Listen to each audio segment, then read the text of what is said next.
Ano? Anong nangyari dun sa Duterte? Kay Sara. Ang pinaka-nangyari nung kay Sara, kaya nagalit ang Duterte. Marcos kay Sara. Sila muna. Si Marcos muna. Oo. Si ano? Romualdez. Romualdez. Kasi, nang nagkaroon ng budget ang DepEd na bilyon, kinakatkong nila kay Sara yung bilyon. Si Sara hindi pumayag. Na bakit nyo kukunin? Sila nga si Saldico at saka si Romualdez. 10 billion ata nakuha. No, hindi siya pumayag. Ang ginawa nila Saldico at saka ni Romualdez, nag-declare sila ng 15 billion, tapos kinuha nila yung 10. Yun ang unang away nila. Na alam nilang wala silang mapapala kay Sara. Kaya siguro nasa isip nila na pag nanalo to sa susunod na eleksyon, sira ang mga natin. Kaya doon na lahat nagsimula. Yun talaga. Kaya naglabas ng confidential fund. Mga naglabasan, pero lahat paninira. Confirm na paninira. Confidential fund, nakakatuwa. Di ba yung paano ginastos? Ang confidential fund, ibig sabihin ng confidential fund, certificate lang. Ginawa yun ni Ping Lacson at Tito Soto. Kunyari, binigyan kita ng 100,000. Kaya gastusin mo to. Pero certification lang na nagastos ko sa ganyan-ganyan at chuchu. Wala na yung detalyeng pamasahe. Walang ganun. Nakalagay sa batas. Ngayon, sabi ng COA, na si Sara, nakulang yung documents. Doon, pumasok itong mga quadcom na ganyan-ganyan, nawala, Channeline at Chuchu. Binigyan ng deadline ng COA si Sara para makapagpasa pa ng iba. Di ba nakadepende yung quadcom sa COA? Kasi nga ito yung sinabi ng COA. Di nagpasa si Sara bago mag-due date. Kaya si Sara hindi sumasagot sa mga hearing. Kasi wala pa kaming due date. Ba't dito kami papaliwanag? Magpapasa pa kami sa COA. Wala pang due date. Kaya ganun siya makipag sa hearing. Tapos, si COA naglabas sa hearing after ng ilang session na sa mga naipasa, clear si Sara. Maayos. Ginawa naman nila dun sa COA. Channeline, baka ganyan. Kayo, ganyan, hindi nyo ginagawa yung trabaho nyo. Yung COA ngayon na ganyan. Hindi nangyayari. Kaya nga, confidential fund natapos. Clear. Yan ang eksena nila. Binapabagsak talaga nila. Kasi alam nila na kapag nanalo si Sara sa susunod na eleksyon, sira ang lahat ng nakawan. Magkakaroon pa kay Sara ng anti-graft and corruption. Pag nanalo siya. Ibig sabihin, kung sila Marcos talaga. Ganun talaga. Ano yung sinasabi nila dati na yung bank, yung World Bank? Asan yun? Yung sinasabi nila na merong mga nakatanim sa bawat bangko na pera nila. Gold bar. Marcos? Oo. Chismis lang ata.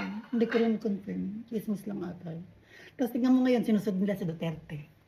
Papansinin mo lagi, di ba, ang daming hearing ngayon? Yung Pogo, si Kiboloy, si Alice Guo. Lahat panturo sa bandang huli kay Duterte.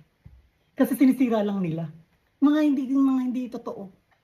Mga paninira lang talaga. Wala silang hearing ngayon na abot pa dyan na labas si Duterte. Lahat puro Duterte puro. Obvious ang eksena. Yan sa di ba ngayon sa war on drugs ngayon, ang hearing. Nagsalita ng ICC, yung international, hindi nila papasokan yung war on drugs ni Duterte. Nagpetition ulit Trillanes, ayaw tumigil. Yeah, sure, panalo talaga si Sara sa election. Tsaka maganda ituloy yung war on drugs, tsaka anti-graft and corruption. Tsaka yung gusto ni Duterte dati na hindi nangyari kasi nga nagka-pandemic. Yung, kunyari, Bulacan. Lahat ng mga kinikita sa Bulacan, yung mga business, mga tax, hindi na pupunta sa government. Tapos manghihiram si Bulacan panggastos. Sila na ang maghahawak. Tapos sila nagagastos kung ano mga kailangan ng pagkakagastusan. Ang kupitan nga lang dyan, nasa mga mayor. Pero makikita mo kagad yung progress ng Madali pating imbestigahan kung may nakawan. Mayor lang imbestigahan. Hindi katulad sa gobyernong mahawak, hirap imbestigahan. Tapos maganda doon, lahat ng mga tao sa Maynila, magpupuntahan ng mga probinsya. Kasi, kumbaga yung level ng sibilisasyon nila, pataas kasi sa kanila nang umiikot yung pondo. So, luluwag ang Maynila. Traffic, iwas. Diba? Si Kimbo hindi na lumalabas ng hearing.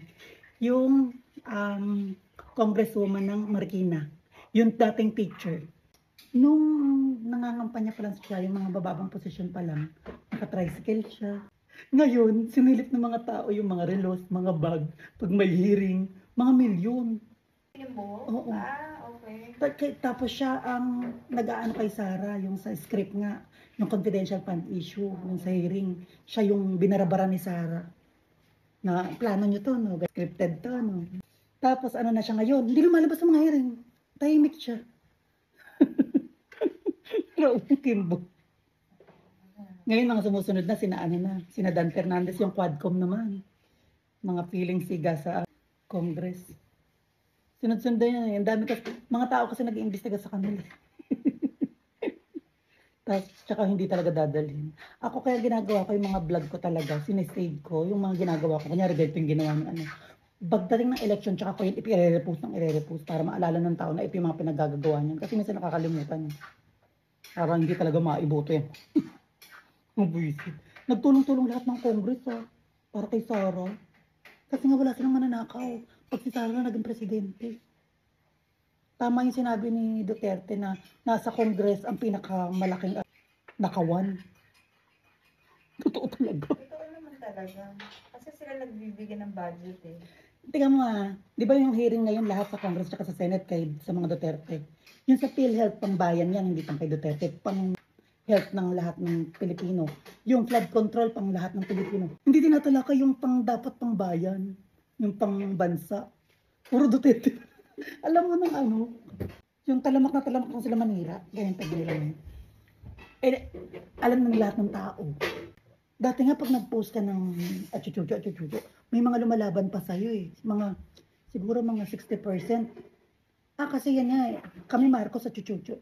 40%, 60% Duterte. Pag nagbablog ako dati 40% Marcos. Ngayon punta ka sa mga vlog ko.